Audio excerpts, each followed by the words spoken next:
ঘন অন্ধকারে ঢাকা এক গভীর জঙ্গল। সেই জঙ্গলে থাকত এক বিশাল রাক্ষসে বাঘ। একদিন বাঘ বনের ভেতর দিয়ে হাঁটছিল।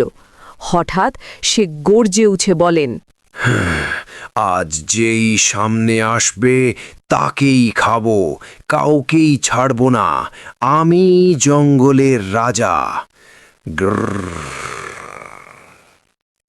বাঘের গর্জনে বনের সকল প্রাণী ভয়ে দৌড়ে দৌড়ে পালিয়ে যাচ্ছে।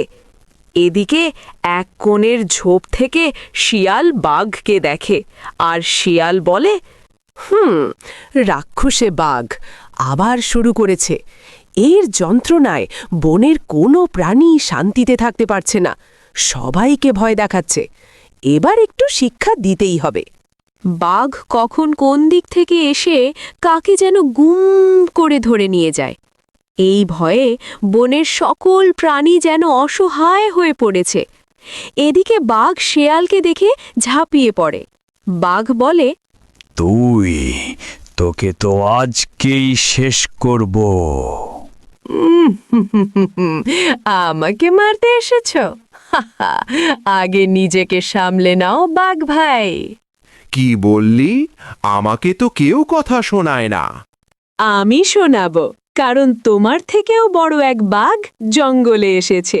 সেই বাঘ বলেছে তোমাকে ছাড়বে না। কি? আমার থেকেও বড়? কোথায় সে? চলো তাকে দেখতে যাব। চলো দেখাই, ওর সাহস তোমার থেকেও বেশি। চলোই দেখি। এই বনের আমি রাজা, আমাকে চ্যালেঞ্জ? চলো দেখি। শেয়াল আর বাঘ যাচ্ছে বড় বাঘের নিকট। কোথায় পাবে তা? শেয়াল বাঘটাকে শিক্ষা দেবার জন্যই কূপের ধারে নিয়ে আসে এবং বাঘকে বলেন, এই কূপের ভেতর তাকাও, ওই লুকিয়ে আছে, তোমাকে দেখে ভয় পেয়েছে। আমাকে ভয় পাইছে? দেখি কোথায় সে বাঘ। বাঘ কুয়োপে তাকায় আর ভেতরে নিজের প্রতিবিম্ব দেখে। রাক্ষসী বাঘ যেমন রেগে মেগে আছে, তেমনি তার প্রতিবিম্ব রেগে আছে। বাঘ বুঝতে না পারায় শেয়ালকে বলে, এই বাঘটা আমাকে দেখে গর্জাচ্ছে কেন? কারণ সে তোমাকে চ্যালেঞ্জ করছে। যদি তুমি এতই সাহসী হও তাহলে এক লাফে নামো। কি? আমাকে চ্যালেঞ্জ করে? এক্ষুনি দেখাই। এই বলে বাঘ দিল এক লাফ। বাঘ এক লাফে কূপে পড়ে যায়। বাঘ কূপে পড়ে ছটপট করছে, আর উঠতে পারছে না। বাঘ চিৎকার করে বলে, আমাকে বাঁচাও, আমাকে বের করো, আমাকে বাঁচাও, আমি উঠতে পারছি না। বাঘ ভাই, রাগ আর অহংকার মানুষকে অন্ধ করে দেয়। বুদ্ধি ছাড়া শুধু শক্তি কোনো কাজে আসে না। জঙ্গল থেকে প্রাণীরা এসে শিয়ালকে ঘিরে ধরে, আর সবাই শিয়ালকে বাহবা দিতে থাকে এবং আনন্দ করে বলেন, শিয়াল ভাই, তুমি তো আমাদের সবাইকে বাঁচালে। রাক্ষসে বাঘকে থামানোর জন্য ধন্যবাদ। বুদ্ধি সবসময় সবচেয়ে বড় শক্তি। আমি ভুল করেছি, আমাকে উঠতে সাহায্য করো। আমি আর অহংকার করব না, কোনো প্রাণীকে ভয় দেখাবো না। আজ তোমাকে কেউ বাঁচাতে আসবে না।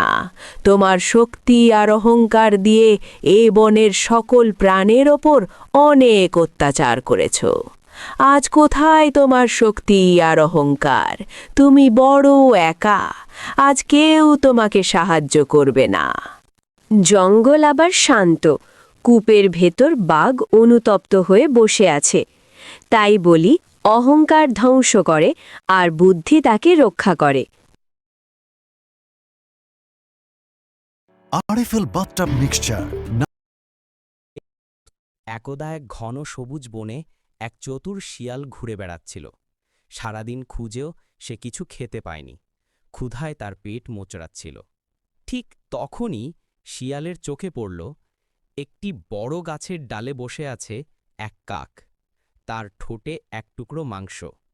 আহা, এতক্ষণে তো ভাগ্য খুলে গেল, কিন্তু এই মাংস সরাসরি চাইলে কাক দেবে না, একটু কৌশল করতে হবে। শিয়াল গাছের নিচে গিয়ে দাঁড়াল। সে কাকের দিকে তাকিয়ে ভীষণ ভদ্রভাবে কথা বলা শুরু করল। ওহে সুন্দরী কাক, আজ তোমাকে একেবারে রানীর মতো লাগছে। তোমার পালক এত কালো আর চকচকে, যেন রাতের আকাশ। আহা, যদি তোমার মধুর কণ্ঠ একবার শুনতে পারতাম, তাহলে আমার জীবন ধন্য হয়ে যেত। শিয়ালের প্রশংসা শুনে কাক মনে মনে খুব খুশি হল। সে ভাবল, আমার গান তো সত্যি খুব সুন্দর, শিয়াল নিশ্চয় সত্য বলছে। এভাবেই কাক গলা ফাটিয়ে গান গাওয়ার জন্য মুখ খুলল, আর সঙ্গে সঙ্গেই তার ঠোঁট থেকে মাংস নিচে পড়ে গেল। ধন্যবাদ কাক, তোমার গান অসাধারণ, আর এই মাংস আমার ক্ষুধা মেটাবে। কাক লজ্জায় মাথা নিচু করে চুপ করে রইল।